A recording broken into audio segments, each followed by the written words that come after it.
and Court here to talk about if it's going to stay this cold in the mornings the rest of the week, or is this just an outlier? Well, today, okay, so here's the deal. We're going to get a little bit of a fake out here. Today and tomorrow, it's going to be cold. Saturday morning, we see a little bit of a difference, and I'll show you why in a second. And then after that, we go back to chilly overnight low temperatures. Okay. So those coats that we were just talking about, they are needed right now, and you're going to want yours on your way out the door this morning. I think you're also going to want to grab your ice scraper as well. Here's a live look from the Falcon View camera. It's located to the west of Reading, looking northeast. So you're seeing Reading and the city of Shasta Lake here with clear skies overhead, and that lack of that blanket of clouds allowed the heat to escape, and it's allowing our temperatures to become downright chilly this morning. Frost advisory through 9 a.m. for the valley and foothills, where temperatures could potentially dip into the low to mid 30s. We could see some fog development this morning as well, but as of 5:30 a.m., we're not seeing that impacting our visibility here. If you're traveling down towards Sacramento, though, you're going to run into some issues.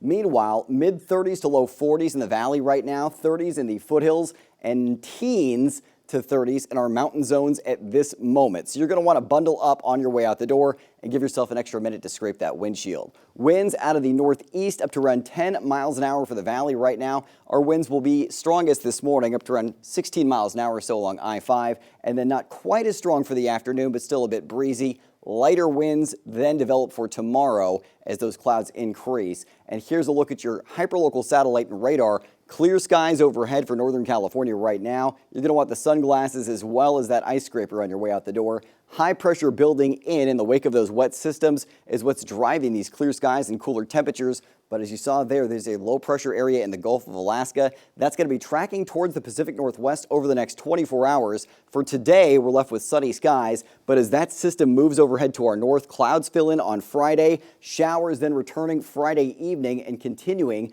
to brush across Northern California throughout the day on Saturday. Now, this isn't going to be a huge downpour, and it's going to be fairly quick. By Sunday, we're dry again, and we have mostly clear skies. Rain totals from this system, not impressive. Maybe a trace of rain in the valley, up to around 1/4 inch in some of our higher elevations, but it does look like it's going to give us a couple inches of snowfall through the day Saturday, 1 to 2 inches projected for most areas above 4,500 feet. As far as what we're seeing for highs today, mostly 40s to mid 50s in the northern mountains, with 40s for most areas of the northern Sierra. Foothill areas expected to see mid 40s to mid 50s, and if you're in the valley today, it's upper 50s to lower 60s for your afternoon. Frost in the morning, sunny to mostly sunny for the afternoon hours.